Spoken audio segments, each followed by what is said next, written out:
ਲਓ ਜੀ, ਪੰਜਾਬੀ ਬ੍ਰਾਂਚ 'ਚ ਜੀ ਆਇਆਂ ਨੂੰ। ਜਿੱਥੇ ਉਹ ਹਾਜ਼ਰ ਰਹੋ, ਵਾਸਤੇ ਰਹੋ। ਤੇ ਪਿਛਲੇ ਹਫ਼ਤੇ ਅਸੀਂ ਗੱਲ ਕਰ ਰਹੇ ਸਾਂ ਕਿ ਪੰਜਾਬ ਵਿੱਚ ਕੋਈ ਬੜੀ ਇਨਕਲਾਬੀ ਤਬਦੀਲੀਆਂ ਆ ਰਹੀਆਂ ਤੇ ਮਰੀਅਮ ਬੀਬੀ ਵਜ਼ੀਰ ਆਲਾ ਪੰਜਾਬ, ਉਹਨਾਂ ਨੇ ਪੰਜਾਬੀ ਦਾ ਅਲਮ ਚੁੱਕ ਲਿਆ ਤੇ ਉਹਦੇ ਲਈ ਉਹ ਮੀਆਂ ਸਾਹਿਬ ਵੀ ਪਿੱਛੇ ਨੇ ਉਹਨਾਂ ਦੇ, ਤੇ ਜ਼ੁਬਾਨ ਤੇ ਬੋਰਡ ਇਹ ਵੋ ਗਲੀਆਂ ਹਰ ਸ਼ੈ, ਇਹ ਬੜੀ ਤਬਦੀਲੀਆਂ ਆ ਰਹੀਆਂ। ਤੇ ਅਸੀਂ ਗੱਲ ਕੀਤੀ ਸੀ, ਚਲੋ ਇੱਕ ਤੇ ਪੰਜਾਬੀ ਦੀ ਤੇ ਰਿਵਾਈਵਲ ਹੋ ਰਹੀ ਹੈ, ਉਹ ਤੇ ਚੰਗੀ ਗੱਲ ਹੈ। ਤੇ ਲੇਕਿਨ ਇਹਦੇ ਪਿੱਛੇ ਇੱਕ ਸਿਆਸਤ ਕੀ ਹੈ, ਅੱਜ ਕਿਉਂ ਨਾ ਉਸ ਦੇ ਉੱਤੇ ਗੱਲ ਕਰ ਲਿੱਤੀ ਜਾਵੇ। ਤੇ ਇਹ ਵੀ ਬੜੀ ਅੱਜ ਕੱਲ੍ਹ ਗੱਲ ਮਸ਼ਹੂਰ ਹੋ ਗਈ ਹੈ, ਤੁਸੀਂ ਸੁਣਿਆ ਹੋਣਾ। ਬੜੇ ਬੜੇ ਮਸ਼ਹੂਰ ਜਿਹੜੇ ਵਲਾਗਰ ਲੱਗੇ ਨੇ ਕਿ ਜੀ ਮਰੀਅਮ ਦਾ ਤੇ ਬਿਲਾਵਲ ਦਾ ਸਿਆਸਤ 'ਚ ਮੁਸਤਕਬਲ ਕੋਈ ਨਹੀਂ। ਤੇ ਚੌਧਰੀ ਸਾਹਿਬ ਜ਼ਰਾ ਨਜ਼ਰ ਰੱਖਦੇ ਨੇ ਗਹਿਰੀ ਸਿਆਸਤ ਦੇ ਉੱਤੇ ਵੀ, ਇਹਨਾਂ ਮਾਮਲਾਤ ਦੇ ਉੱਤੇ। ਤੇ ਚੌਧਰੀ ਸਾਹਿਬ ਕੋਲੋਂ ਪਹਿਲੇ ਲੈ ਲਈਏ ਉਹਨਾਂ ਦਾ ਤਜਜ਼ੀਆ, ਉਹ ਬਲਕਿ ਮਾਲੂਮਾਤੀ ਤਜਜ਼ੀਆ ਕਿ ਉਹ ਕੀ ਉਹਨਾਂ ਦੇ ਕੋਲ ਇਤਲਾਤ ਨੇ ਤੇ ਉਹਨਾਂ ਦਾ ਆਪਣਾ ਤਜਜ਼ੀਆ ਕੀ ਹੈ। ਚੌਧਰੀ ਸਾਹਿਬ।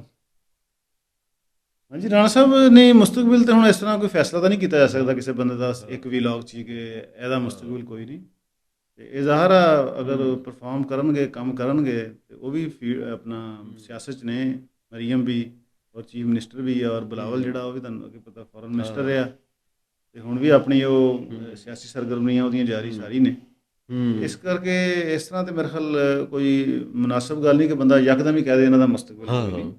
ਤੇ ਇਸ ਕਰਕੇ ਮੁਸਤਕਬਲ ਤੇ ਹਰ ਚੀਜ਼ ਦਾ ਹੁੰਦਾ, ਹਰ ਬੰਦੇ ਦਾ ਹੁੰਦਾ ਵਾ। ਉਹ ਆਪਣਾ ਅਗਰ ਹਾਂ ਬਿਲਕੁਲ, ਸਿਆਸਤ ਵਿੱਚ ਤੇ ਕੁਝ ਵੀ ਹੋ ਸਕਦਾ ਨਾ, ਕੁਝ ਵੀ ਹੋ ਸਕਦਾ ਨਾ, ਇਹਦੇ ਤੇ ਕੋਈ ਇਤਨਾ ਨਹੀਂ। ਉਹ ਬਲਕਿ ਪਿਛਲੇ ਵਾਰੀ ਗਏ ਲਾਹੌਰ ਤੇ ਤੁਸੀਂ ਨਹੀਂ ਸੋ ਕੁਝ ਸਾਡੇ ਸਾਫੀ ਬੈਠੇ ਸਨ ਤੇ ਇੱਕ ਸਾਫੀ ਕਹਿੰਦਾ ਕੰਮ ਤੇ ਕਰ ਰਹੀ ਹੈ ਮਰੀਅਮ, ਲੇਕਿਨ ਉਹ ਇੰਪੈਕਟ ਜਿਹੜਾ ਹੈ ਨਾ ਉਹਦਾ ਗੇਜ ਕਰਨਾ ਬੜਾ ਔਖਾ ਕੰਮ ਹੈ। ਕਾਰਕਰਦਗੀ ਨਾਲ ਉਹ ਕਹਿ ਰਹੀ ਕੋਸ਼ਿਸ਼ ਤੇ ਪੂਰੀ ਲੱਗੀ ਹੈ।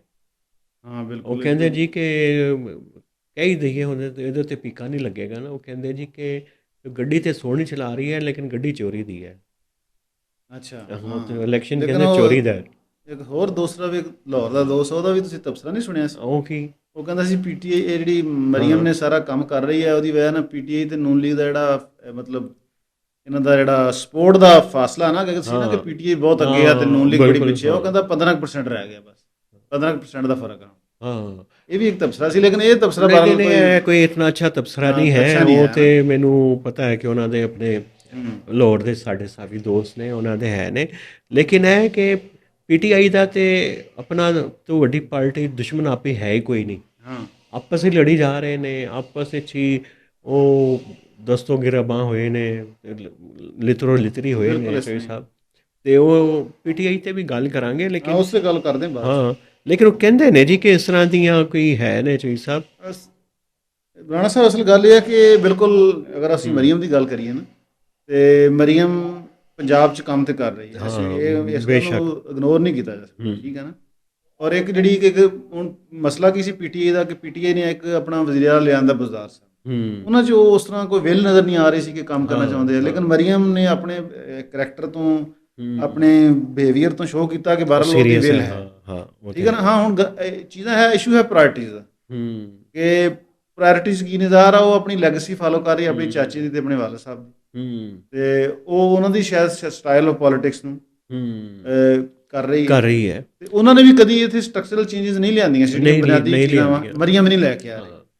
ਤੇ ਬਾਕੀ ਇਹ ਹੈ ਕਿ ਜਿੱਥੇ ਬਰਸ਼ ਜਿੱਥੇ ਮਤਲਬ ਥੋੜਾ ਜਿਹਾ ਪੇਂਟ ਕਰਕੇ ਦਿਖਾਉਣ ਦੀ ਚੀਜ਼ ਨਜ਼ਰ ਆ ਜਾਏਗੀ, ਮੇਕਅਪ ਉਹ ਕਰ ਰਹੀ ਹੈ। ਲੇਕਿਨ ਇੱਕ ਜਿਹੜਾ ਉਹ ਕੰਮ ਜਿਹੜਾ ਅਸੀਂ ਪਿਛਲੀ ਵਾਰੀ ਜ਼ਿਕਰ ਕੀਤਾ ਸੀ, ਮੈਂ ਹੁਣੇ ਕੀਤਾ, ਉਹ ਪੰਜਾਬੀ ਵਾਸਤੇ ਜਿਹੜਾ ਕੰਮ ਕਰ ਰਿਹਾ, ਉਹ ਤੇ ਮੈਨੂੰ ਤੇ ਬੜਾ ਪਸੰਦ ਆਇਆ। ਉਹ ਤੇ ਮਾਸਟਰ ਮਾਈਂਡ ਜਿਹੜੇ ਨੇ। ਲੇਕਿਨ ਇਹ ਪੰਜਾਬੀ ਦੇ ਨਾਲ ਕੰਮ ਕਰਨ ਨਾਲ ਕੀ ਪੰਜਾਬੀ ਖੁਸ਼ ਹੋ ਜਾਏਗਾ, ਇਹ ਹੈ ਬਿਲਕੁਲ। ਹਾਂ, ਕਿ ਕਿਉਂਕਿ ਉਹ ਪੰਜਾਬੀ ਦੀ ਜ਼ੁਬਾਨ ਦੇ ਕਲਚਰ ਦਾ ਤੇ ਮਸਲਾ ਹੈ, ਲੇਕਿਨ ਉਹਦੇ ਨਾਲ ਰੋਟੀ ਤੇ ਨਹੀਂ ਨਾ ਮਿਲੇਗੀ ਕਿਸੇ ਨੂੰ। ਇਹ ਤੇ ਹੋਣੇ ਚਾਹੀਦੇ ਨੇ। ਉਹਦੇ ਲਈ ਕੀ ਹੋ ਰਿਹਾ, ਉਹ ਕਾਰਡ ਸ਼ਾਰਡ ਜਾਰੀ ਕੀਤੇ ਨੇ ਬੀਬੀ ਉਸ ਲਈ ਹੈ ਕਿ ਕਾਰਡ ਵੀ ਇੱਕ ਜ਼ਿਆਦਾ ਤੁਹਾਨੂੰ ਪਤਾ ਹੈ ਇਹਨਾਂ ਦਾ ਪੁਰਾਣਾ ਇਹਨਾਂ ਦੀ ਲੈਗੇਸੀ ਨੂਨ ਲੀਗ ਦੀ, ਉਹਦੇ ਨਾਲ ਲੋਕ ਤੇ ਖੁਸ਼ ਹੋ ਜਾਂਦੇ। ਲੇਕਿਨ ਜ਼ਾਹਰ ਉਹ ਇੱਕ ਟਾਰਗੇਟਡ ਸਬਸਿਡੀ ਹੁੰਦੀ ਬਹੁਤ ਛੋਟੀ ਕਲਾਸ। ਹਾਂ, ਲੇਕਿਨ ਜਦੋਂ ਤੁਹਾਡੇ ਕੋਲ ਇਤਨਾ ਵੱਡਾ ਸੂਬਾ ਜਿਹਦੀ 12-13 ਕਰੋੜ ਆਬਾਦੀ ਦੀ ਹੋਏਗੀ, ਮੈਂ ਅੰਦਾਜ਼ਾ ਨਹੀਂ ਕਹਿ ਰਿਹਾ, ਤੇ ਉਦੋਂ ਤੁਸੀਂ ਇੱਕ ਜਿਹੜਾ ਕ੍ਰਾਸ ਦਾ ਬੋਰਡ ਲੋਕਾਂ ਨੂੰ ਫਾਇਦਾ ਹੋਵੇ, ਉਹ ਚੀਜ਼ ਨਹੀਂ ਹੈ। ਉਹਦੇ 'ਚ ਪਹਿਲੀ ਚੀਜ਼ ਇਹ ਹੈ ਕਿ ਤੁਸੀਂ ਸੂਬੇ ਦੇ ਵਿੱਚ ਆਪਣੀ ਜਿਹੜੀ ਰੈਵਨਿਊ ਜਨਰੇਸ਼ਨ ਸੂਬਾ ਕਰੇ, ਆਪਣਾ ਕੋਈ ਤੁਸੀਂ ਬਿਜ਼ਨਸ ਐਕਟੀਵਿਟੀ ਜਨਰੇਟ ਕਰੋ, ਉਹਦੇ 'ਚ ਆਪਣਾ ਕੋਈ ਬ੍ਰਾਂਡ ਲੈ ਕੇ ਆਓ, ਤੁਸੀਂ ਹਰ ਡਿਸਟ੍ਰਿਕਟ ਲੈਵਲ ਤੇ ਕੋਈ ਆਪਣਾ ਹਰ ਡਿਸਟ੍ਰਿਕਟ ਦਾ ਰੈਵਨਿਊ ਹੋਵੇ, ਉਹ ਇਸ ਤਰ੍ਹਾਂ ਦੀ ਸੋਚ ਸਾਡੇ ਕੋਈ ਨਹੀਂ ਹੈ। ਤੇ ਚੀਜ਼ਾਂ ਜ਼ਾਰਾ ਉਸ ਤਰ੍ਹਾਂ ਚੱਲ ਰਹੀ ਜਿੱਦਾਂ ਸਾਡੀ ਨੈਸ਼ਨਲ ਲੈਵਲ ਦੀ ਚੱਲ ਰਹੀ ਹੈ, ਆਪਣਾ ਇਕੋਨਮੀ ਚੱਲ ਰਹੀ, ਉਸ ਤਰ੍ਹਾਂ ਪੰਜਾਬ ਦੀ ਚੱਲ ਰਹੀ, ਇਹ ਇੱਕ ਬੁਨਿਆਦੀ ਚੀਜ਼ ਹੈ। ਬਾਕੀ ਇਹ ਹੈ ਕਿ ਮਤਲਬ ਇੱਕ ਐਜੂਕੇਸ਼ਨ ਕੁਆਲਿਟੀ 'ਚ ਫਰਕ, ਹੈਲਥ 'ਚ ਉਹ ਤੇ ਚੋਈ ਸਾਹਿਬ ਚਲੋ ਠੀਕ ਹੈ, ਗੱਲਾਂ ਤੇ ਠੀਕ ਹੈ, ਲੇਕਿਨ ਜਿਹੜੀ ਗੱਲ ਮੇਰੀ ਹੈ ਉਹ ਤੁਸੀਂ ਪੂਰੀ ਸੁਣੀ ਨਹੀਂ। ਤੁਸੀਂ ਹੁਣ ਉਹ ਕਹਿ ਰਹੇ ਨੇ ਜੀ ਕਿ ਇਹ ਮਰੀਮ ਤੇ ਬਿਲਾਵਲ ਇਹ ਪਾਰਟੀਆਂ ਨੇ ਟ੍ਰਾਂਜੀਸ਼ਨ ਵਿੱਚ, ਅਗਰ ਇੱਕ ਵਾਰੀ ਇਹਨਾਂ ਦੇ ਕੋਲ ਤਾਕਤ ਚਲੀ ਗਈ, ਇਕਤਦਾਰ ਚਲਾ ਗਿਆ ਅਗਲੇ ਇਲੈਕਸ਼ਨ ਵਿੱਚ, ਤੇ ਇਹਨਾਂ ਦੀ ਇੱਕ ਲੰਬੀ ਵਾਰੀ ਸ਼ੁਰੂ ਹੋ ਜਾਏਗੀ, ਜਿਵੇਂ ਬੀਬੀ ਬੇਨਜ਼ੀਰ ਤੇ ਨਵਾਜ਼ ਸ਼ਰੀਫ ਦੀ ਸ਼ੁਰੂ ਹੋਈ ਸੀ। ਇਸਟੈਬਲਿਸ਼ਮੈਂਟ ਚਾਹੁੰਦੀ ਹੈ ਕਿ ਇਹਨੂੰ ਇੱਥੇ ਹੀ ਡੱਕਾ ਲਾ ਦਈਏ ਤਾਂ ਕਿ ਅਗਲੀ ਵਾਰੀ ਇਹ ਇਲੈਕਸ਼ਨ ਆ ਜੇ ਸਕਣ। ਇਹ ਤੁਹਾਨੂੰ ਕੋਈ ਗੱਲ ਸਮਝ ਆਉਂਦੀ ਹੈ, ਇਹਦੇ 'ਚ ਕੋਈ ਲੌਜਿਕ ਹੈ, ਕੋਈ ਸੈਂਸ ਹੈ ਜਾਂ ਨਹੀਂ ਹੈ? ਨਹੀਂ, ਮੈਨੂੰ ਤਾਂ ਨਹੀਂ ਲੱਗਦਾ। ਅੱਛਾ, ਤੇ ਅੱਗੇ ਚੱਲਣਗੇ ਦੋਵੇਂ? ਮਤਲਬ ਤੁਸੀਂ ਕਹਿ ਰਹੇ ਹੋ ਕਿ ਅਗਰ ਐਸਟੈਬਲਿਸ਼ਮੈਂਟ ਨੇ ਡੱਕਾ ਨਾ ਲਾਇਆ ਤੇ ਆਪਣੀਆਂ ਵਾਰੀਆਂ ਤੇ ਦੁਬਾਰਾ ਸ਼ੁਰੂ ਰਹਿਣਗੇ ਲੰਬੀਆਂ, ਇਹ ਦੋਨੇ ਨੂਨ ਲੀਗ ਤੇ ਪੀਪਲਸ ਪਾਰਟੀ। ਹਾਂ, ਨਹੀਂ ਦੇਖੋ, ਅਸਲ ਪੀਪਲਸ ਪਾਰਟੀ ਤੇ ਫੈਡਰੇਸ਼ਨ 'ਚ ਹੁਣ ਇਸ ਤਰ੍ਹਾਂ ਦੀ ਕੋਈ ਗਵਰਨਮੈਂਟ ਬਣਾਉਣ ਦੀ ਪੋਜੀਸ਼ਨ 'ਚ ਨਹੀਂ ਹੈ। ਉਹ ਤੇ ਸਿੰਧ ਤੱਕ ਉਹਨਾਂ ਦੀ ਉਹ ਮਹਿਦੂਦ, ਸਿੰਧ ਤੱਕ ਹੋ ਗਈ। ਇਸ ਤਰ੍ਹਾਂ ਕੋਈ ਫੈਡਰੇਸ਼ਨ ਤੇ ਕੋਈ ਵਾਰੀ ਵਾਲਾ ਚੱਕਰ ਕੋਈ ਨਹੀਂ, ਉੱਤੇ ਮਖਲੂਤ ਹੁਕੂਮਤ ਹੀ ਬਣਨੀ। ਫਿਰ ਮਖਲੂਤ ਤੇ ਚੋਈ ਸਾਹਿਬ ਉਸ ਵਕਤ ਬਣੇਗੀ ਨਾ, ਅਗਰ ਬੀਬੀ ਆਪਣੇ ਮਨਸੂਬੇ 'ਚ ਕਾਮਯਾਬ ਹੋ ਗਈ ਮਰੀਮ ਬੀਬੀ, ਤੇ ਪੰਜਾਬ ਵਿੱਚ ਇਹਨੂੰ ਵੋਟ ਪੈ ਗਏ ਚੰਗੇ, ਤੇ ਇਹਨਾਂ ਨੂੰ ਪੀਪਲਸ ਪਾਰਟੀ ਵੀ ਲੋੜ ਕੋਈ ਨਹੀਂ, ਪੰਜਾਬ ਇਕੱਲਾ ਹੀ ਹੁਕੂਮਤ ਬਣਾ ਲੇਗਾ।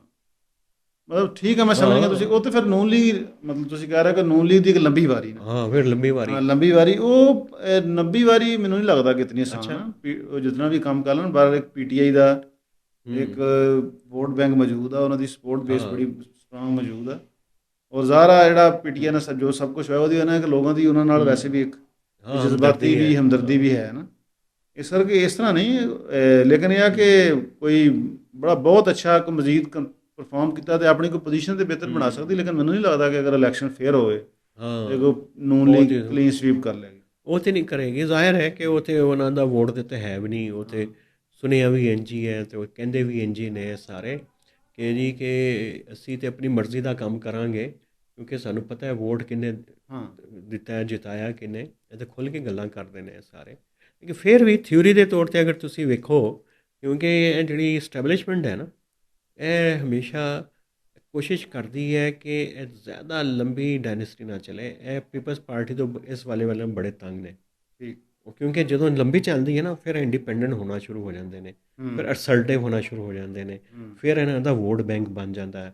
ਇਹ ਫਿਰ ਆਪਣਾ ਵੋਟ ਲੈ ਕੇ ਆਉਂਦੇ ਨੇ, ਕਹਿੰਦੇ ਨਹੀਂ ਹੁਣ ਤਾਂ ਅਸੀਂ ਆਪਣਾ ਵੋਟ ਲੈ ਕੇ ਆਏ ਹਾਂ, ਹੁਣ ਤੁਸੀਂ ਪਰੇ, ਅਸੀਂ ਤਾਂ ਆਪਣੀ ਮਤਲਬ ਦੀ ਪਾਲਿਸੀ ਲੈ ਕੇ ਆਵਾਂਗੇ, ਆਪਣੀ ਮਤਲਬ ਦੀ ਗਵਰਨੈਂਸ ਕਰਾਂਗੇ, ਆਪਣੀ ਮਤਲਬ ਦੀ ਫੋਰਨ ਪਾਲਿਸੀ ਬਣਾਵਾਂਗੇ, ਇੰਡੀਆ ਦੇ ਨਾਲ ਤਾਲੁਕਾਤ ਠੀਕ ਕਰਾਂਗੇ, ਅਫਗਾਨਿਸਤਾਨ ਨਾਲ ਠੀਕ ਕਰਾਂਗੇ, ਅਤੇ ਤੁਹਾਡੀ ਤਾਂ ਲੋੜ ਹੀ ਕੋਈ ਨਹੀਂ ਸਾਨੂੰ। ਇਸ ਤਰ੍ਹਾਂ ਦੀ ਤੇ ਇੱਕ ਅਪਰੋਚ ਹੈ ਕਿ ਨਹੀਂ ਹੈ? ਹਾਂ, ਇਹ ਬਿਲਕੁਲ ਇਹ ਜਿਹੜੀ ਥਿਊਰੀ ਇਹਦੇ 'ਚ ਵਧਣ ਲੱਗਦਾ, ਇਸ ਤਰ੍ਹਾਂ ਦੀ ਹਰ ਅਪਰੋਚ ਤੇ ਇਹਨਾਂ ਦੀ ਰਹੀ ਹੈ। ਤੁਸੀਂ ਸਭ ਗੱਲ ਕਰੀ ਜਾਓ ਤੇ ਦੇਖੋ ਵਜ਼ਨ ਆਉਂਦਾ ਜਾਏਗਾ। ਇਹ ਥਿਊਰੀ ਹੋ ਸਕਦੀ ਹੈ, ਹਾਂ ਬਿਲਕੁਲ। ਇਹ ਇਸ ਵਜ਼ਨ ਤੇ ਹੈ ਹੁਣ ਤੇ ਜ਼ਾਹਰਾ ਉਹਨਾਂ ਦਾ ਬਿਲਕੁਲ ਜ਼ਮੀਨ ਕੋਈ ਨਹੀਂ ਥੱਲੇ ਨਾ, ਇਸ ਕਰਕੇ ਉਹ ਸਰਟਿਵ ਨਹੀਂ ਹੋ ਸਕਦੇ, ਕੰਮ ਤੇ ਕਰ ਸਕਦੇ, ਲੇਕਿਨ ਇਹ ਹੈ ਕਿ ਚੂੰਕਿ ਥੱਲਿਓਂ ਬਿਲਕੁਲ ਗਰਾਊਂਡ ਦੇ ਉੱਤੇ ਕੋਈ ਉਸ ਤਰ੍ਹਾਂ ਬਹੁਤ ਜ਼ਿਆਦਾ ਸਪੋਰਟ ਨਾਲ ਤੇ ਉਹ ਨਹੀਂ ਆਏ, ਅਸੀਂ ਹਕੂਮਤ ਬਣਾ ਦਿੱਤੀ ਗਈ। ਤੇ ਲੇਕਿਨ ਅਗਰ ਹੋਵੇ ਤਾਂ ਫਿਰ ਜ਼ਾਹਰਾ ਜਿਸ ਤਰ੍ਹਾਂ ਫਿਰ ਮੀਆਂ ਸਾਹਿਬ ਦੀ ਲੜਾਈਆਂ, ਹਾਂ ਬਿਲਕੁਲ, ਇਹ ਮੀਆਂ ਸਾਹਿਬ ਵੀ ਤੁਹਾਨੂੰ ਪਤਾ ਉਹ ਵੀ ਆਏ ਤੇ ਇਸ ਪ੍ਰੋਸੈਸ ਨਾਲ ਹੀ ਸੀ, ਲੇਕਿਨ ਫਿਰ ਇੱਕ ਉਹਨਾਂ ਦਾ ਆਪਣਾ ਇੱਕ ਵੋਟ ਬੈਂਕ ਬਣ ਗਿਆ, ਬਿਲਕੁਲ ਉਹ ਲੜਦੇ ਰਹੇ, ਉਹਨਾਂ ਦੀ ਹਕੂਮਤਾਂ ਜਾਂਦੀਆਂ। ਉਸ ਤੋਂ ਇਹਨਾਂ ਦਾ ਤੁਸੀਂ ਕਹਿ ਰਹੇ ਹੋ ਕਿ ਉਹਨਾਂ ਦਾ ਜਿਹੜਾ ਤਜਰਬਾ ਉਹ ਤਲਖ ਇਹਨਾਂ ਦੇ ਬਾਰੇ, ਉਹ ਤੇ ਬਿਲਕੁਲ ਇੱਥੇ ਇਹਨੂੰ ਇਸ ਗੱਲ ਨੂੰ ਤਾਂ ਨਹੀਂ। ਤੇ ਦੇਖੋ ਇੱਥੇ ਸਾਡੇ ਪ੍ਰਾਈਮ ਮਿਨਿਸਟਰ ਸਾਹਿਬ ਸ਼ਹਿਬਾਜ਼ ਸ਼ਰੀਫ ਸਾਹਿਬ ਵੀ ਬੜਾ ਚੰਗਾ ਪਰਫਾਰਮ ਕਰ ਰਹੇ ਨੇ। ਉਹਨਾਂ ਨੇ ਕੋਈ ਅੱਜ ਤੱਕ ਕੋਈ ਮਸਲਾ ਪੈਦਾ ਨਹੀਂ ਕੀਤਾ ਹਾਫਿਜ਼ ਸਾਹਿਬ ਵਾਸਤੇ, ਫੀਲਡ ਮਾਰਸ਼ਲ ਸਾਹਿਬ ਵਾਸਤੇ, ਸੇਮ ਪੇਜ 'ਤੇ ਨੇ। ਉਹ ਇੰਝ ਲੱਗ ਰਿਹਾ ਕਿ ਬੜੀ ਅੱਛੀ ਟੀਮ ਵਰਕ ਹੋ ਰਿਹਾ, ਲੇਕਿਨ ਉਸ ਦੇ ਬਾਵਜੂਦ ਚੋਈ ਸਾਹਿਬ ਇਹ ਖਬਰਾਂ ਆ ਜਾਂਦੀਆਂ ਜੀ ਕਿ ਮੋਹਸਿਨ ਨਕਵੀ ਆ ਰਿਹਾ ਹੈ, ਮੋਹਸਿਨ ਨਕਵੀ ਬੜਾ ਸਰਟਿਵ ਹੋ ਰਿਹਾ, ਅਤੇ ਗੱਲਾਂ ਹੋਣਾ ਸ਼ੁਰੂ ਹੋ ਜਾਂਦੀਆਂ। ਅਤੇ ਜਦੋਂ ਇੰਨਾ ਤੁਸੀਂ ਪਾਕਿਸਤਾਨ ਜੈਸੇ ਮੁਲਕ ਵਿੱਚ ਜਦੋਂ ਇਸਤਕਾਮ ਵੀ ਹੋਵੇ, ਬਜ਼ਾਹਿਰ ਪੀਪਲਸ ਪਾਰਟੀ ਵੀ ਉਹ ਜਿਹੜੀ PTI ਹੈ ਉਹ ਆਪਸ 'ਚ ਲੜੀ ਪਈ ਹੋਵੇ, ਲਿਤਰੋਂ ਲਿਤਰੀ ਹੋਵੇ, ਉਹਨਾਂ ਦਾ ਲੀਡਰ ਜੇਲ੍ਹ ਵਿੱਚ ਹੋਵੇ, ਇਸ ਦੇ ਬਾਵਜੂਦ ਕੋਈ ਥ੍ਰੈਟ ਵੀ ਕੋਈ ਨਹੀਂ ਗਵਰਨਮੈਂਟ, ਫਿਰ ਵੀ ਇਸ ਤਰ੍ਹਾਂ ਦੀ ਖਬਰਾਂ ਆ ਜਾਂਦੀਆਂ। ਇਸ ਤਰ੍ਹਾਂ ਦੀ ਖਬਰਾਂ ਬਿਲਕੁਲ, ਕਿਉਂਕਿ ਜਿਹੜੀ ਸਾਡੀ ਪੂਰੀ 20-30 ਸਾਲ ਦੀ ਹਿਸਟਰੀ ਰਹੀ ਹੈ, ਉਹਦੇ 'ਚ ਲੋਕਾਂ ਨੂੰ ਹਜ਼ਮ ਨਹੀਂ ਹੁੰਦਾ ਕਿ ਕੋਈ ਹਕੂਮਤ 2 ਸਾਲ ਸਹੀ ਚੱਲ ਰਹੀ ਹੈ, ਕਿਉਂਕਿ ਤੁਹਾਨੂੰ ਇੱਥੇ ਕੋਈ ਨਾ ਕੋਈ 2-2.5 ਸਾਲ ਬਾਅਦ ਕੋਈ ਨਾ ਕੋਈ ਤੁਹਾਨੂੰ ਪਤਾ ਫੱਡਾ ਆ ਜਾਂਦਾ। ਮਤਲਬ ਇਮਰਾਨ ਖਾਨ ਸਾਹਿਬ ਦੀ ਲੋਕ ਕਹਿੰਦੇ ਸੀ ਕਿ ਬੜੀ ਇੱਕ ਪੇਜ ਤੇ ਨੇ, ਤੇ ਲੋਕ ਕਹਿੰਦੇ ਸੀ ਨਹੀਂ ਨਹੀਂ ਨਹੀਂ ਨਹੀਂ, ਹੁਣ ਤੇ ਕੋਈ ਲੜਾਈ ਨਹੀਂ ਹੋ ਸਕਦੀ, 10 ਸਾਲ ਹੀ ਹੈਗਾ। ਲੇਕਿਨ ਉਹ ਪਤਾ ਵੀ ਨਹੀਂ ਲੱਗਿਆ, 3 ਸਾਢੇ 3 ਸਾਲ ਬਾਅਦ ਪਤਾ ਚੱਲਿਆ ਕਿ ਇੱਥੇ ਤਾਂ ਬੜੀ ਵੱਡੀ ਕੋਈ ਲੜਾਈ ਅੰਦਰੋਂ, ਤੇ ਉਹਨਾਂ ਨੇ ਸਾਰਾ ਕਰ ਦਿੱਤਾ। ਇਸ ਕਰਕੇ ਉਹ ਮਤਲਬ ਸਾਡੀ ਜਿਹੜੀ ਸਾਰੀ ਪਿਛਲੇ ਕੋਈ 20-30 ਸਾਲ ਦੇ ਮਤਲਬ ਪੈਸੇ ਤਾਂ ਸਾਰੀ ਹਿਸਟਰੀ ਇਦਾਂ ਦੀ, ਲੇਕਿਨ ਜ਼ਿਆਦਾਤੌਰ ਤੋਂ ਅਨਵਰ ਜਿਹੜਾ ਸਾਰਾ ਰਿਕਾਰਡ ਆ ਉਸ ਦਾ, ਕਿ ਉਹ ਇਸ ਕਰਕੇ ਲੋਕਾਂ ਨੂੰ ਨਾ, ਚੂੰਕਿ ਫਿਰ ਲੋਕ ਲੇਕਿਨ ਜਿਹੜੀ ਗੱਲਾਂ ਕਰਦੇ ਨੇ ਨਾ ਉਹ ਮੋਹਸਿਨ ਨਕਵੀ ਵਾਲੀਆਂ ਤੇ ਪ੍ਰਾਈਮ ਮਿਨਿਸਟਰ ਵਾਲੀਆਂ, ਕੋਈ ਆਮ ਬੰਦੇ ਕਰਨ ਤੇ ਫਿਰ ਸਾਨੂੰ ਸਮਝ ਆਵੇ, ਕੋਈ ਉੱਚਾ ਜਿਹਾ ਸਾਫੀ ਕਰੇ ਤੇ ਸਮਝ ਆਵੇ। ਬੜੇ ਸੀਨੀਅਰ ਤਜਰਬਾਕਾਰ ਸਾਫੀ ਤਜਜ਼ੀਆਕਾਰ ਇਹ ਗੱਲਾਂ ਕਰਦੇ ਨੇ, ਤੇ ਫਿਰ ਕੁਝ ਜਿਹੜੇ ਨੇ ਨਾ ਉਹ ਪਾਰਲੀਮੈਂਟੇਰੀਅਨ ਨੂੰ ਇਸ ਤਰ੍ਹਾਂ ਦੀ ਗੱਲਾਂ ਛੱਡਦੇ ਨੇ। ਜੀ ਛੱਡਦੇ ਨੇ, ਬਿਲਕੁਲ। ਹਾਂ, ਤੇ ਉਹ ਤੋਂ ਫਿਰ ਗੱਲਾਂ ਦਾ ਸ਼ੱਕ ਹੁੰਦਾ ਹੈ ਕਿ ਸ਼ਾਇਦ ਕੁਝ ਅੰਦਰ ਹੈ।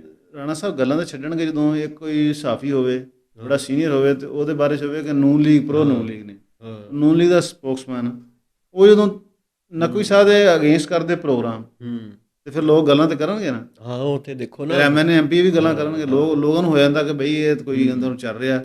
ਦੇਖੋ ਇਹ ਜਿਹੜਾ ਕਨਸਟੀਟਿਊਸ਼ਨ 1 ਗ੍ਰੈਂਡ ਹਾਇਤ ਵਾਲਾ ਮਸਲਾ ਬਣਿਆ ਸੀ ਨਾ, ਉਹਦੇ 'ਚ ਇੱਕ ਸ਼ੈ ਬੜੀ ਵਾਜ਼ਿਹ ਹੋਈ। ਅਬਸਾਰ ਆਲਮ ਦਾ ਫਲੈਟ ਸੀ ਉੱਥੇ, ਹੈ ਜੀ, ਤੁਹਾਡੇ ਬੇਲੀ ਉਸ ਦਾ, ਤੇ ਉਹਨੇ ਕੀਤੀ ਪੋਡਕਾਸਟ, ਸਿੱਧੀ ਖੜਕਾ ਦਿੱਤੀ ਮੋਹਸਿਨ ਨਕਵੀ ਦੇ ਖਿਲਾਫ। ਹਾਂ ਬਿਲਕੁਲ। ਤੇ ਅਬਸਾਰ ਆਲਮ ਸਾਹਿਬ ਤੇ ਜਿਵੇਂ ਚਿੱਟਾ ਦੁੱਧ ਹੁੰਦਾ ਹੈ, ਉਂਝ ਹੀ ਇਹ ਵੀ ਹਕੀਕਤ ਹੈ, ਉਹ PMLN ਦੇ ਨਾਲ ਦਿਲੋਂ ਉਹੀ ਨਾ। ਤੇ ਇਹਦਾ ਮਤਲਬ ਹੈ ਕਿ ਕੁਝ ਅੰਦਰੋਂ ਕੋਈ ਹੈ ਸੀ ਚੱਕਰ ਕਿ PMLN 'ਚ ਕੋਈ ਲੀਡਰਸ਼ਿਪ ਲੈਵਲ 'ਤੇ ਨਕਵੀ ਸਾਹਿਬ ਦੇ ਬਾਰੇ ਤਹਫਜ਼ਾਤ ਹੋਣਗੇ ਕਿ ਇਹ ਸਾਨੂੰ ਰਿਪਲੇਸ ਕਰਨਗੇ ਜਾਂ ਥ੍ਰੈਟ ਫੀਲ ਕਰਦੇ ਹੋਣਗੇ। ਇਸੇ ਲਈ ਤੇ ਫਿਰ ਇਹ ਗੱਲ ਇੰਨੀ ਖੁੱਲ੍ਹ ਕੇ ਤੇ ਡਟ ਕੇ ਤੇ ਕੀਤੀ ਗਈ ਨਾ। ਇਸ ਤਰ੍ਹਾਂ ਹੀ, ਬਿਲਕੁਲ ਇਸ ਤਰ੍ਹਾਂ ਹੀ। ਠੀਕ ਕਹਿ ਰਿਹਾ। ਜਦੋਂ ਉਹਨਾਂ ਦਾ ਇੰਨਾ ਕਨੈਕਸ਼ਨ ਨੂਨ ਲੀਗ ਨਾਲ, ਜਦੋਂ ਉਹ ਬੰਦਾ ਗੱਲ ਕਰੇ ਖੁੱਲ੍ਹ ਕੇ, ਦਾ ਮਤਲਬ ਲੱਗਦਾ ਕਿ ਉਹਨਾਂ ਨੂੰ ਕੋਈ ਥ੍ਰੈਟ ਫੀਲ ਆ, ਕੋਈ ਅੰਦਰ ਕੋਈ ਫਸਲ ਚੱਲ ਰਹੀ, ਕੁਛ ਨਾ ਕੁਛ। ਬਜ਼ਾਰਾ ਤੁਹਾਨੂੰ ਪਤਾ ਨਕਵੀ ਸਾਹਿਬ ਨੇ ਵੀ ਪੂਰਾ ਇਸਲਾਮਾਬਾਦ ਸੰਭਾਲਿਆ ਹੋਇਆ, ਤੇ ਉਹ ਇੱਥੇ ਕੋਈ ਹੋਰ ਕਿਸੇ ਦੀ ਜ਼ਿਆਦਾ ਕੋਈ ਇਨਵੋਲਵਮੈਂਟ ਨਹੀਂ ਕਰਨ ਦਿੰਦੇ ਉਹ। ਨਹੀਂ ਤਾਂ ਅਦਰਵਾਈਜ਼ ਤੁਹਾਨੂੰ ਪਤਾ ਨਾ ਕਿ ਇਸਲਾਮਾਬਾਦ ਨੂੰ ਤੇ ਪ੍ਰਾਈਮ ਮਿਨਿਸਟਰ ਡਾਇਰੈਕਟ ਹੀ, ਅਕਸਰ ਪ੍ਰਾਈਮ ਮਿਨਿਸਟਰ ਜਿਹੜੇ ਉਹ ਡਾਇਰੈਕਟ ਹੀ ਦੇਖ ਰਹੇ ਹੁੰਦੇ ਇਹਨਾਂ ਦੇ। ਉਹ ਤਾਂ ਇੰਟੀਰੀਅਰ ਮਿਨਿਸਟਰੀ 'ਚ ਵੈਸੇ CDA ਨੂੰ ਕੱਢ ਦੇਣਾ ਚਾਹੀਦਾ ਨਾ। ਇਹ ਕਈ ਵਾਰੀ ਨਿਕਲਿਆ ਫਿਰ ਆ ਜਾਂਦਾ। ਅੱਛਾ, ਬਾਜ਼ੀ 'ਚ ਨਿਕਲ ਚੁੱਕਿਆ ਦੋ ਦਿਨ ਦਾ। ਇਹਦਾ ਇੱਥੇ ਕੋਈ ਲੋਕਲ ਬੋਡੀ ਸਟਰੋਂਗ ਹੋਵੇ, ਕੋਈ ਬਣਾਉਣ, ਕੈਬਨਿਟ ਵੀ ਇਨਕੋ ਹੀ ਰਿਹਾ। ਅੱਛਾ, ਬਸ ਇਹ ਦੇਖੋ ਨਾ, ਇਹ ਸੋਨੇ ਦੀ ਚਿੜੀਆ ਹੈ CDA, ਸੋਨੇ ਦਾ ਅੰਡਾ ਦਿੰਦੀ ਕੁੱਕੜ ਹੈ, ਤੇ ਹਰ ਬੰਦੇ ਦੀ ਨਜ਼ਰ ਹੁੰਦੀ ਕਿ ਇਹਨੂੰ ਆਪਣੇ ਕੋਲ ਰੱਖਣਾ। ਬਿਲਕੁਲ। ਚਲੋ ਚੋਈ ਸਾਹਿਬ ਹੈ, ਤੇ ਬਾਕੀ PTI ਦੇ ਅੰਦਰ ਦੀ ਸੁਣਾਓ ਕੋਈ ਖਬਰ। ਪਹਿਲਾਂ ਬਿਲਾਵਲ ਦੀ ਗੱਲ ਨਾ ਥੋੜੀ ਜਿਹੀ ਗੱਲ ਹੋਈ। ਹਾਂ, ਬਿਲਾਵਲ ਦਾ ਦੱਸੋ। ਉਹ ਵੀ ਤੁਸੀਂ ਗੱਲ ਕਰ ਰਹੇ ਸੀ ਨਾ ਕਿ ਬਿਲਾਵਲ ਦਾ ਇਹੀ ਹੈ, ਬਿਲਾਵਲ ਦਾ ਕੀ ਮੁਸਤਕਬਲ ਹੈ। ਉਹ ਦੇਖੋ, ਉਹ ਕਹਿੰਦੇ ਨੇ ਕਿ ਬਿਲਾਵਲ ਦਾ ਵੀ ਇਹੀ ਹੈ ਕਿ ਅਗਰ ਇਹ ਟ੍ਰਾਂਜੀਸ਼ਨ ਇਸ ਵਾਰੀ ਨਾ ਹੋਈ ਤੇ ਫਿਰ ਹੋਣਾ ਹੈ ਕਿ ਜ਼ਰਦਾਰੀ ਸਾਹਿਬ ਦੀ ਵੀ ਕੋਈ ਆਖਰੀ ਟਰਮ ਹੈ ਪ੍ਰੈਜ਼ੀਡੈਂਟ ਦੀ, ਕਿਉਂਕਿ ਉਹਨਾਂ ਦੀ ਉਮਰ ਬਹੁਤ ਜ਼ਿਆਦਾ ਹੋ ਗਈ ਹੈ, ਤੇ ਉਹਨਾਂ ਦੀ ਸਿਹਤ ਦੇ ਮਾਮਲਾਤ ਵੀ ਕੋਈ ਦਿਗਰ ਸਿਹਤ ਦੇ ਮਾਮਲਾ ਤਾਂ ਅੱਛਾ ਨਹੀਂ, ਉਮਰ ਇਤਨੀ ਜ਼ਿਆਦਾ ਨਹੀਂ। ਅੱਛਾ, ਮੈਂ ਇੰਝ ਕਰ ਲਓ। ਅਸੀਂ ਤੇ ਪੀਕਾ ਤੋਂ ਬਚਣ ਲਈ ਜ਼ਰਾ ਸੇਫ ਖੇਡਣ ਦੀ ਕੋਸ਼ਿਸ਼ ਕਰ ਰਹੇ ਹਾਂ, ਤੇ ਉਹ ਉਸ ਤੋਂ ਬਾਅਦ ਪਿੱਛੇ ਬਿਲਾਵਲ ਤੋਂ ਇਲਾਵਾ ਤੇ ਪਾਰਟੀ 'ਚ ਹੈ ਕੋਈ ਨਹੀਂ ਲੀਡਰ, ਇਕੱਲਾ ਇੱਕੋ ਲੀਡਰ। ਤੁਹਾਨੂੰ ਕੋਈ ਦੂਜਾ ਨਾਂ ਦੱਸੋ। ਨਹੀਂ, ਕੋਈ ਨਹੀਂ। ਪੀਪਲਸ ਪਾਰਟੀ ਦੇ ਖਾਨਦਾਨ ਵਿੱਚੋਂ, ਭੁੱਟੋ ਖਾਨਦਾਨ ਵਿੱਚੋਂ, ਆਸਫਾ, ਬਖਤਾਵਰ, ਇਹਨਾਂ 'ਚ ਕਿੰਨਾ ਕਦਮ ਹੈ। ਜਾਂ ਫਿਰ ਫਰਿਆਲ ਬੀਬੀ, ਉਹ ਬੇਸ਼ੱਕ ਅੱਛਾ ਮੈਨੇਜਰ ਹੋਣਗੇ ਲੇਕਿਨ ਪੋਲੀਟੀਸ਼ੀਅਨ ਜਿਹੜੇ ਨੇ। ਫਿਰ ਕੋਈ ਹੋਰ ਮੁਤਬਾਦਲ ਲੀਡਰਸ਼ਿਪ 'ਤੇ ਕੋਈ ਵੱਡੀ ਪਾਰਟੀ ਆਉਣ ਨਹੀਂ ਦਿੰਦੀ ਕਿ ਉਹਨਾਂ ਦੇ ਬੱਚਿਆਂ ਨੂੰ ਚੈਲੰਜ ਨਾ ਕਰੇ। ਕੋਈ ਨਵੀਦ ਕਮਰੇ 'ਚ ਕੋਈ ਪਾਣੀ ਹੋਵੇ, ਕਿਸੇ ਹੋਰ 'ਚ ਪਾਣੀ ਹੋਵੇ, ਜੀ CM ਸਿੰਧ 'ਚ ਪਾਣੀ ਹੋਵੇ, ਕਿਹਦੇ 'ਚ ਪਾਣੀ ਹੈ ਕਿ ਉਹ ਲੀਡਰਸ਼ਿਪ ਪੀਪਲਸ ਪਾਰਟੀ ਨੂੰ ਲੈ ਕੇ ਟੁਰ ਸਕਦਾ। ਭੁੱਟੋ ਖਾਨਦਾਨ ਤੇ ਭੁੱਟੋ ਖਾਨਦਾਨ ਵਿੱਚੋਂ ਬਿਲਾਵਲ, ਤੇ ਬਿਲਾਵਲ ਨੂੰ ਇੱਕ ਟਰਮ ਨਾ ਮਿਲੀ, ਬੜੀ ਲੰਬੀ ਸਟਰਗਲ ਹੋਣੀ ਉਹਦੇ ਵਾਸਤੇ ਵਾਪਸ ਆਉਣਾ। ਨਹੀਂ, ਲੇਕਿਨ ਮੈਨੂੰ ਇੱਕ ਗੱਲ ਸਮਝਾਓ ਕਿ ਸਿੰਧ ਦੇ ਅੱਗੇ ਪੀਪਲਸ ਪਾਰਟੀ ਕੋ ਅਗਰ ਉਹ ਡਿਵਾਈਡ ਹੋ ਗਿਆ ਤੇ ਫਿਰ ਸਿੰਧ ਦੀ ਗੱਲ ਕਰਾਂਗੇ, ਔਰ ਫੈਡਰੇਸ਼ਨ 'ਚ ਪੀਪਲਸ ਪਾਰਟੀ ਦਾ ਐਸਟੈਬਲਿਸ਼ਮੈਂਟ ਦੀ ਅਸ਼ੀਰਵਾਦ ਤੋਂ ਬਗੈਰ ਹੋਣਾ ਬਹੁਤ ਨਾਮੁਮਕਿਨ ਹੈ ਨਾ। ਦੇਖੋ, ਪੀਪਲਸ ਪਾਰਟੀ ਨੇ ਬਲੋਚਿਸਤਾਨ ਲਿਆ, ਉਹ ਡੀਲ ਕਰਕੇ ਲਿਆ ਨਾ, ਸਭ ਕੁਝ ਸੈਕਰੀਫਾਈਸ ਕਰਕੇ, ਬੁਕਟੀ ਸ਼ੁਕਟੀ ਸਾਰੇ ਉਹਨਾਂ ਨੇ ਆਪਣੇ ਕਰਾ ਲਏ, ਅਤੇ ਥੋੜ੍ਹੇ ਜਿਹੀ ਫਿਰ ਸੀਟਾਂ ਨੂਨ ਲੀਗ ਨੂੰ ਵੀ ਦੇ ਦਿੱਤੀਆਂ, ਅਤੇ ਉਹ ਥੋੜ੍ਹਾ ਜਿਹਾ ਆਪਣਾ ਵੇਟ ਵਧਾਉਣ ਲਈ ਇਸਟੈਬਲਿਸ਼ਮੈਂਟ ਕੀਤੀ। ਲੇਕਿਨ ਇਸਟੈਬਲਿਸ਼ਮੈਂਟ ਚਾਹੇਗੀ ਅਤੇ ਇਹਦਾ ਸਾਈਜ਼ ਉਹਦਾ ਥੋੜ੍ਹਾ ਜਿਹਾ ਵਧਿਆ, ਉਹਨੂੰ ਕੱਟ ਵੀ ਤਾਂ ਕਰ ਸਕਦੀ। ਹਾਂ ਬਿਲਕੁਲ। ਜਦੋਂ ਕੱਟ ਕੀਤਾ, ਸਿੰਧ ਵਿੱਚ ਬੇਸ਼ੱਕ ਹੈ ਗਵਰਨਮੈਂਟ ਬਣਾ ਲੈਣ, ਲੇਕਿਨ ਉੱਥੇ ਸਟਰੋਂਗ ਆਪੋਜੀਸ਼ਨ ਆ ਜਾਵੇ। ਨਹੀਂ, ਉਹ ਅਰਬਨ ਏਰੀਆ ਇਸ ਵਕਤ ਪੀਪਲਸ ਪਾਰਟੀ ਨੇ ਕੈਪਚਰ ਕੀਤਾ ਹੈ ਥੋੜ੍ਹਾ ਜਿਹਾ, ਲੇਕਿਨ ਪੋਟੈਂਸ਼ੀਅਲ ਬੜਾ ਉੱਥੇ ਪੀਟੀਆਈ ਦਾ ਹੈ। ਪੀਟੀਆਈ ਦਾ ਤੇ ਹੈ ਹੀ ਹੈ, ਜਮਾਤ ਇਸਲਾਮੀ ਵੀ ਕੁਝ ਕਰੈਕ ਪਾ ਦੇਗੀ ਵਿੱਚ ਨਾ, 2-3 ਸੀਟਾਂ ਲੈ ਕੇ ਜਾ ਕੇ। ਇਹ ਫਿਰ ਨਾਰਥਰਨ ਸਿੰਧ ਭੋਟਕੀ ਛੋਟਕੀ ਅੱਗੇ ਪਿੱਛੇ ਮਹਿਰ ਸ਼ਹਿਰ, ਇਹ ਤੇ ਕਿਸੇ ਵਕਤ ਵੀ ਜਦੋਂ ਇਹ ਇਸ਼ਾਰਾ ਕਰਨਗੇ ਤੇ ਇਹਨਾਂ ਨੂੰ ਉੱਧਰ ਟੁਰ ਪੈਣਾ। ਹਾਂ, ਸਟਰੋਂਗ ਅਪੋਜੀਸ਼ਨ ਹੋ ਸਕਦੀ ਹੈ। ਹਾਂ। ਲੇਕਿਨ ਮੇਰੇ ਇੱਕ ਦਿਨ ਹੋਰ ਚੀਜ਼ ਆ ਰਹੀ ਕਿ ਬਿਲਾਵਲ ਤੇ ਕਦੀ ਵੀ ਆਪਣੇ ਉਹਨਾਂ ਨੇ ਚੀਫ ਮਿਨਿਸਟਰ ਦਾ ਕੈਂਡੀਡੇਟ ਨਹੀਂ ਬਣਾਇਆ। ਉਹ ਤੇ ਕੈਂਡੀਡੇਟ ਉਹ ਤੇ ਮੈਂ ਪੀਪਲਜ਼ ਪਾਰਟੀ ਕਹਿ ਰਿਹਾ ਪ੍ਰਾਈਮ ਮਿਨਿਸਟਰ ਦਾ। ਪ੍ਰਾਈਮ ਮਿਨਿਸਟਰ ਦਾ ਹੈ ਨਾ, ਜਦੋਂ ਤੁਹਾਡੇ ਕੋਲ ਸੂਬੇ ਦੀ ਹਕੂਮਤ ਹੀ ਨਹੀਂ ਬਚਾਉਣੀ ਔਖੀ ਹੋ ਗਈ ਤੇ ਇੱਧਰ ਕਿਸ ਤਰ੍ਹਾਂ ਲਾਓਗੇ? ਫਿਰ ਤੇ ਬਹੁਤ ਮੁਸ਼ਕਲ ਹੋ ਜਾਏਗਾ। ਹਾਂ ਉਹ ਤੇ ਜ਼ਾਹਰ ਅਗਰ ਪੀਪਲਜ਼ ਪਾਰਟੀ ਕੋ ਇੱਕ ਅਗਰ ਟਰਮ ਹੁਣ ਲੂਜ਼ ਹੋ ਗਈ ਹਾਂ ਸਿੰਧ 'ਚ ਤੇ ਉਹਨਾਂ ਨੂੰ ਕੰਟੀਨਿਊ ਕਰਨਾ ਮੁਸ਼ਕਲ ਹੋ ਜਾਏਗਾ। ਬਹੁਤ ਮੁਸ਼ਕਿਲ ਹੋ ਪੀਟੀਆਈ ਦੀ ਵੀ ਬਹਰਲ ਉੱਥੇ ਕਾਫੀ ਸਪੋਰਟ ਹੈ। ਕਰਾਚੀ ਤੋਂ ਜ਼ਿਆਦਾ ਤੁਹਾਨੂੰ ਪਤਾ ਉਹਨਾਂ ਦੀਆਂ ਬੜੀਆਂ ਸੀਟਾਂ ਸੀ। ਹਾਂ। ਤੇ ਦੂਜਾ ਪੀਪਲਸ ਪਾਰਟੀ ਦਾ ਵੱਡਾ ਇਮਤਿਹਾਨ ਹੈ ਨਾ ਚੋਈ ਸਾਹਿਬ ਤੇ ਮਰੀਮ ਬੀਬੀ ਦਾ ਵੀ, ਉਹ ਜਿਹੜਾ ਮਨਸੂਬਾ ਲੈ ਕੇ ਆ ਰਹੇ ਨਾ ਸੂਬੇ ਬਣਾਉਣ ਦਾ, ਉਹ ਬੜਾ ਡੇਂਜਰਸ ਹੈ, ਲੀਥਲ ਹੈ ਇਹਨਾਂ ਵਾਸਤੇ। ਹਾਂ, ਉਹ ਸਿੰਧ ਨਹੀਂ ਮੰਨ ਰਹੀ ਸਪੈਸ਼ਲ। ਸਿੰਧ ਨਹੀਂ ਮੰਨ ਰਿਹਾ, ਪੀਪਲਸ ਪਾਰਟੀ ਮੰਨੇਗੀ ਨਹੀਂ ਤੇ ਫਿਰ ਇਖਤਲਾਫ ਹੋਣਗੇ ਐਸਟੈਬਲਿਸ਼ਮੈਂਟ ਨਾਲ। ਬਿਲਕੁਲ ਉਹ ਮੰਨਣਗੇ ਤੇ ਆਵਾਮ ਖਿਲਾਫ ਹੋ ਜਾਣਗੇ। ਹਾਂ, ਮੰਨਣਗੇ। ਤੁਹਾਨੂੰ ਦੱਸਿਆ ਤੁਹਾਨੂੰ ਇੱਕ ਦੋਸਤ ਨੇ ਸਿੰਧ ਕੀ ਗਿਆ ਸੀ, ਉਹਨੇ ਕਿਹਾ ਇਹ ਤੇ ਖੂਨੀ ਇੱਥੇ ਜੰਗ ਹੋਈ। ਹਾਂ ਬਿਲਕੁਲ। ਤੇ ਪੀਪਲਸ ਪਾਰਟੀ ਦਾ ਤਾਂ ਹੈ ਬੜਾ ਇਮਤਿਹਾਨ, ਤੇ ਬੀਬੀ ਦਾ ਵੀ ਬੜਾ ਇਮਤਿਹਾਨ, ਕਿਉਂਕਿ ਸਾਊਥ ਪੰਜਾਬ ਵਿੱਚ ਨੂਨ ਲੀਗ ਦੀ ਇੰਨੀ ਨਹੀਂ ਹੈ। ਇੱਥੇ ਹੀ ਹੈ, ਜੀਟੀ ਰੋਡ ਦੇ ਉੱਤੇ ਹੀ ਹੈ ਸਾਰਾ। ਤੇ ਜੀਟੀ ਰੋਡ ਦੇ ਉੱਤੇ ਜਿਹੜੀ ਹੈ ਨਾ ਫੈਡਰਲ ਗਵਰਨਮੈਂਟ ਨਹੀਂ ਬਣਦੀ, ਅਗਰ ਬਣੇਗੀ ਤੇ ਬਹੁਤ ਕਮਜ਼ੋਰ ਬਣੇਗੀ ਤੇ ਇਹ ਬੜਾ ਮਸਲਾ ਪੈ ਜਾਣਾ। ਬਿਲਕੁਲ। ਤੇ ਉਹ ਤੁਸੀਂ ਗੱਲ ਕਰ ਰਹੇ ਸੀ ਪੀਟੀਆਈ ਦੀ, ਹੂੰ। ਉਹ ਪੀਟੀਆਈ ਵਾਲੇ ਅਸਲ ਇਹਨਾਂ ਦਾ ਇਹ ਹੈ ਕਿ ਲੜਦੇ ਬੜੇ। ਬਹੁਤ ਉੱਥੇ ਸੋ ਪਤਾ ਹੈ। ਅਗਰ ਪੀਟੀਆਈ ਦੇ 2 ਬੰਦੇ ਬੈਠੇ ਹੋਣ, ਇੱਕ ਦੂਜੇ ਨਾਲ ਲੜ ਰਹੇ ਹੋ, 3 ਬੈਠੇ ਹੋਣ ਤੇ 2 ਆਪਸ 'ਚ ਨਹੀਂ ਲੜ ਰਹੇ ਹੁੰਦੇ ਨੇ, ਤੇ ਬਾਕੀ ਜਦੋਂ ਬਾਕੀ 5-10 ਹੋਣ ਤੇ ਫਿਰ ਤਾਂ ਇਹਨਾਂ ਦੀ ਲੜਾਈ ਮੁੱਕ ਨਹੀਂ ਖਾਨ ਸਕਦੀ। ਸਾਹਿਬ ਨੇ ਜਮਹੂਰੀਅਤ ਹੀ ਬਹੁਤ ਪ੍ਰਮੋਟ ਕੀਤੀ ਪਾਰਟੀ ਵਿੱਚ, ਸਾਰਿਆਂ ਨੂੰ ਮੌਕਾ ਦਿੱਤਾ ਤੁਸੀਂ ਕਰੀ ਜਾਓ, ਕਦੀ ਉਹਨੂੰ ਹਟਾ ਦਿੱਤਾ, ਕਦੀ ਉਹਨੂੰ ਲਾ ਦਿੱਤਾ। ਉਹ ਜਦੋਂ ਪਤਾ ਹੈ ਸਾਰਿਆਂ ਨੂੰ ਜੀ ਕਿ ਖਾਨ ਦੇ ਕਰੀਬ ਹੋਣਾ ਹੈ ਤੇ ਲੜਾਈ ਕਰਨੀ ਪੈਣੀ ਹੈ, ਤੇ ਫਿਰ ਜਮਹੂਰੀਅਤ ਦਾ ਖੇਲ ਚੱਲ ਰਿਹਾ ਜੀ ਉੱਥੇ ਵੀ। ਹਾਂ, ਤੇ ਉਹ ਲੋਕ ਮਸ਼ਹੂਰ ਇਹ ਹੈ ਕਿ ਜਦੋਂ ਪਾਰਟੀਆਂ ਹਕੂਮਤਾਂ ਚਾਹੁੰਦੀਆਂ ਉਦੋਂ ਲੜਦੀਆਂ ਆਪਣੇ ਹਿੱਸੇ ਦੇ ਵਿੱਚ, ਕਿ ਉਹ ਕਹਿੰਦਾ ਮੇਰਾ ਹਿੱਸਾ ਘੱਟ ਮਿਲਿਆ, ਮੈਨੂੰ ਘੱਟ ਮਿਲਿਆ। ਇਹ ਪੀਟੀਆਈ ਜਿਹੜੀ ਆਪੋਜੀਸ਼ਨ 'ਚ ਲੜੀ ਜਾਂਦੀ। ਹਾਂ, ਆਪੋਜੀਸ਼ਨ ਜਾਂ ਤਾਂ ਇਹਨਾਂ ਦੀ ਲੜਾਈਆਂ ਨਹੀਂ ਮੁੱਕਦੀਆਂ, ਕਦੀ ਕਿਸੇ ਦਾ ਕੋਈ ਆਪਸ ਗਿਲਿਆ ਨਹੀਂ ਮੁੱਕਦੇ। ਉਹ ਕਹਿੰਦਾ ਜੀ ਮੇਰੇ ਨਾਲ ਇਸ ਤਰ੍ਹਾਂ ਕਰਤਾ, ਉਹ ਕਹਿੰਦਾ ਜੀ ਮੈਨੂੰ, ਮਤਲਬ ਜਿਹੜੇ ਐਚਜੀ ਸਾਹਿਬ ਨੂੰ ਆਪੋਜੀਸ਼ਨ ਲੀਡਰ ਬਣਾਇਆ ਸੀ ਉਹਦੇ 'ਚ 20 ਪੀਟੀਆਈ ਦੇ ਬੰਦੇ ਉਹਨਾਂ ਨੇ ਕਿਹਾ, ਉਹਨਾਂ ਅਖਬਾਰ ਮੀਡੀਆ ਨੇ ਬੜਾ ਚੁੱਕਿਆ ਅੱਜ ਕੱਲ੍ਹ ਨਾ ਐਚਜੀ ਸਾਹਿਬ ਨੂੰ। ਉਹ ਕਹਿੰਦੇ ਜੀ ਇਹ ਤੇ ਸੋਵੀਅਤ ਯੂਨੀਅਨ ਦਾ ਕਬਰਸਤਾਨ ਸੀ, ਅਮਰੀਕਾ ਅਤੇ ਨੈਟੋ ਦਾ ਕਬਰਸਤਾਨ ਹੋਇਆ, ਪਾਕਿਸਤਾਨ ਕੋਸ਼ਿਸ਼ ਨਾ ਕਰੇ ਅਫਗਾਨਿਸਤਾਨ ਮੁਦਾਖਲਤ ਦੀ, ਅਤੇ ਇਸ ਤਰ੍ਹਾਂ ਦੀ ਗੱਲਾਂ ਕਰ ਰਹੇ ਨੇ। ਉਹ ਤੇ ਨਾ ਬੜੇ ਪਾਪੂਲਰ ਹੋਏ ਨੇ, ਬੜੇ ਗੁੱਸੇ 'ਚ ਨੇ ਅੱਜ ਕੱਲ੍ਹ ਨਾ। ਅਸਲ ਉਹਨਾਂ ਦੀ ਆਪਣੀ ਪੋਲੀਟਿਕਸ ਖਤਰੇ 'ਚ ਹੈ। ਇਹ ਤੇ ਫਿਰ ਕੋਈ ਲੱਗਦਾ ਪ੍ਰੋਗਰਾਮ ਰਹਿਣਾ। ਹਾਂ, ਤੇ ਉਹ ਤਾਂ ਕਰੀਏ, ਲੇਕਿਨ ਇਹ ਸਿੱਧੀ ਜਿਹੀ ਗੱਲ ਹੈ, 2 ਜੁਮਲਿਆਂ 'ਚ ਉਹਨਾਂ ਦੀ ਸਿਆਸਤ ਹੋ ਜਾਂਦੀ। ਉਹਨਾਂ ਨੇ ਕੀਤੀ ਕੌਮਪਰਸ ਸਿਆਸਤ, ਉਹ ਵੀ ਉਹਦੇ 'ਚ ਬੜੀ ਐਂਬੀਗੁਇਟੀ 'ਚ ਕੀਤੀ, ਕਦੀ ਇੱਧਰ ਤੇ ਕਦੀ ਉੱਧਰ। ਅਤੇ ਅਫਗਾਨੀਅਤ ਦਾ ਨਾਅਰਾ ਲਾ ਕੇ ਇਹਦੇ ਉੱਤੇ ਗੱਲ ਕਰਾਂਗੇ, ਅਫਗਾਨੀਅਤ ਦੇ ਉੱਤੇ ਹੈ ਕਿ ਇੱਥੇ ਉਹਦੀ ਕੀ ਪੋਲੀਟਿਕਸ ਚੱਲ ਰਹੀ। ਲੇਕਿਨ ਉਹਨਾਂ ਨੇ ਇੱਕ ਡਿਕਟੇਟਰ ਨੇ, ਉਹ ਆਪਣੀ ਜ਼ਾਤ ਦੇ ਅੰਦਰ ਉਹਨਾਂ ਨੇ ਜਿਹੜਾ ਕੁਝ ਬਾਕੀ ਆਪਣੇ ਸੀਨੀਅਰ ਪਾਰਟੀ ਲੀਡਰਸ ਦੇ ਨਾਲ ਕੀਤਾ, ਈਵਨ ਕਿ ਆਪਣੇ ਭਰਾ ਦੇ ਨਾਲ, ਉਹ ਜਿਸ ਤਰ੍ਹਾਂ ਦੀ ਉਹਨਾਂ ਦੀ ਗੱਲਬਾਤ ਰਹੀ ਹੈ, ਜਿਹੜੇ ਲੋਕ ਦੱਸਦੇ ਨੇ, ਉਹ ਕੋਈ ਬਹੁਤ ਅੱਛੀ ਨਹੀਂ ਹੈ। ਉਸ ਵਿੱਚ ਪਾਰਟੀ ਡਿਵਾਈਡ ਹੋ ਗਈ, ਉਸਮਾਨ ਕਾਕੜ ਸਾਹਿਬ ਲੈਦਾ ਹੋ ਗਏ ਸਨ, ਹੁਣ ਉਹਨਾਂ ਦਾ ਪੁੱਤਰ ਆ ਗਿਆ ਖੁਸ਼ਹਾਲ ਕਾਕੜ, ਉਹ ਤੇ ਹੁਣ ਬਣ ਵੀ ਗਿਆ ਮੈਂਬਰ ਨੈਸ਼ਨਲ ਅਸੈਂਬਲੀ। ਅਤੇ ਉਹ ਹੁਣ ਅਚਕਜ਼ਈ ਦੀ ਪੋਲੀਟਿਕਸ ਹੈ ਪ੍ਰੋ ਤਾਲਿਬਾਨ, ਖੁਸ਼ਹਾਲ ਖਾਨ ਦੀ ਹੈ ਉਹ ਐਂਟੀ ਤਾਲਿਬਾਨ। ਬਸ ਉਹ ਐਂਟੀ ਤਾਲਿਬਾਨ, ਉਹ ਨੈਸ਼ਨਲਿਜ਼ਮ ਦਾ ਅਸਲ ਨੈਸ਼ਨਲਿਜ਼ਮ ਜਿਹੜਾ ਪਖਤੂਨ ਸੀ ਨਾ, ਜਿਹੜਾ ਅਬਦੁਲ ਸਮਦ ਅਚਕਜ਼ਈ ਇਹਨਾਂ ਦੇ ਵਾਲਦ ਸਾਹਿਬ ਦੀ ਸੀ, ਉਹਨੇ ਉੱਥੋਂ ਚੁੱਕਿਆ ਗੱਲ ਨੂੰ। ਅਤੇ ਹੁਣ ਤਾਂ ਉਹ ਤੇ ਮਹਾਰੰਗ ਬਲੋਚ, ਉੱਧਰ ਬਲੋਚਾਂ 'ਚ ਅਤੇ ਬਲੋਚੀ ਪਖਤੂਨਾਂ 'ਚ ਜਿਹੜੇ ਹਨ ਇਹ ਖੁਸ਼ਹਾਲ ਕਾਕੜ, ਇਹਨਾਂ ਦੀ ਪੋਲੀਟਿਕਸ ਚੱਲ ਰਹੀ। ਅਤੇ ਉੱਥੋਂ ਉੱਤੋਂ ਐਸੇ ਬੰਦੇ ਨੂੰ ਬਣਾ ਦਿੱਤਾ ਖਾਨ ਸਾਹਿਬ ਨੇ ਅਪੋਜੀਸ਼ਨ ਲੀਡਰ, ਜਿਹਦੇ ਆਪਣੇ ਘਰ ਦੀ ਕੌਂਸਟੀਟੂਐਂਸੀ ਜਿਹੜਾ ਨਾ ਉਹੀ ਖਤਰੇ 'ਚ ਪਈ ਹੋਈ ਹੈ। ਇਹ ਤੁਸੀਂ ਬੜੀ ਖਤਰਨਾਕ ਕਿਸਮ ਦੀ ਤਸਵੀਰ ਪੇਸ਼ ਕੀਤੀ। ਤੇ ਬਸ ਹੁਣ ਤੇ ਖਾਨ ਸਾਹਿਬ, ਹਾਂ ਖਾਨ ਸਾਹਿਬ ਤੇ ਬਣਾ ਕੇ ਪਤਾ ਨਹੀਂ ਕੋਈ ਮੇਰੇ ਨਾਲ ਮੁਜ਼ਾਕਰਾਤ ਹੋ ਜਾਣਗੇ ਪੀਟੀਆਈ ਦੇ। ਨਹੀਂ, ਉਹਨਾਂ ਦੀ ਕੋਈ ਐਸਟੈਬਲਿਸ਼ਮੈਂਟ ਨੂੰ ਵੀ ਪਤਾ, ਐਸਟੈਬਲਿਸ਼ਮੈਂਟ ਪਤਾ ਸੀ, ਉਹਨੇ ਖੁਸ਼ਹਾਲ ਨੂੰ ਜਿਤਾ ਦਿੱਤਾ ਤੇ ਰੀਕਾਊਂਟ 'ਚ ਕਰਾ ਕੇ। ਤੇ ਹੁਣ ਤੇ ਉਹਨਾਂ ਦੇ ਆਪਣੇ ਲਾਲੇ ਪਏ ਨੇ ਉਹਨਾਂ ਨੂੰ ਆਪਣੇ ਇੰਤਖਾਬ ਦੇ ਹਲਕੇ ਦੇ। ਬਾਕੀ ਗੱਲਾਂ ਕੀ ਕਰੀਏ, ਚਾਹੀਦਾ ਗੱਲ ਮੁਕਾਓ, ਬੜੀ ਲੰਬੀ ਹੋ ਗਈ। ਅੱਛਾ ਜੀ। ਹਾਂ, ਅੱਜ ਤੇ ਇਤਵਾਰ ਵੀ ਹੈ ਤੇ ਤੁਹਾਨੂੰ ਪਤਾ ਹੈ ਬ੍ਰੰਚ ਵੀ ਕਰਨਾ, ਘਰ ਹੀ ਕਰਨਾ, ਲੇਕਿਨ ਅਸੀਂ ਕੱਲ੍ਹ ਗੱਲ ਕੀਤੀ ਸੀ। ਅੱਜ ਤੇ ਬਸ ਕੋਈ ਲੱਸੀ ਅਤੇ ਇਸ ਤਰ੍ਹਾਂ ਦੀਆਂ ਕੋਈ ਚਟਨੀ ਬਣਾ ਲਈਏ ਸੁਰਖ ਮਿਰਚਾਂ ਵਾਲੀ ਨਾ, ਹੈ ਜੀ। ਫਿਰ ਦੇਸੀ ਘਿਓ ਲਾ ਕੇ ਤੰਦੂਰੀ ਰੋਟੀ ਖਾਵਾਂਗੇ। ਬੜੀ ਗੱਲ ਹੈ ਰਾਣਾ ਸਾਹਿਬ, ਇਹ ਤਾਂ ਫਿਰ ਇਹ ਵੀ ਅਯਾਸ਼ੀ ਹੈ ਜੀ, ਹਾਂ ਇਹ ਯਾਸ਼ੀ ਹੈ, ਹੋਰ ਕੀ ਰੋਟੀ ਚੀਜ਼ ਤਾਂ ਪੰਜਾਬੀਆਂ ਦੀ ਯਾਸ਼ੀ ਹੈ, ਹੋਰ ਕਿਹੜੇ ਯਾਸ਼ੀ ਹੋਣੀ ਚਾਹੀਦੀ। ਤੇ ਲਓ ਜੀ ਫਿਰ ਰਾਣਾ ਸਾਹਿਬ ਮੁਕਾਈਏ ਮੇਰੇ ਖਿਆਲ। ਹਾਂ ਮੁਕਾਈਏ ਜੀ, ਲਓ ਜੀ ਫਿਰ ਅੱਲਾ ਬੇਲੀ ਮਿਲਾਂਗੇ ਅਗਲੇ ਹਫਤੇ।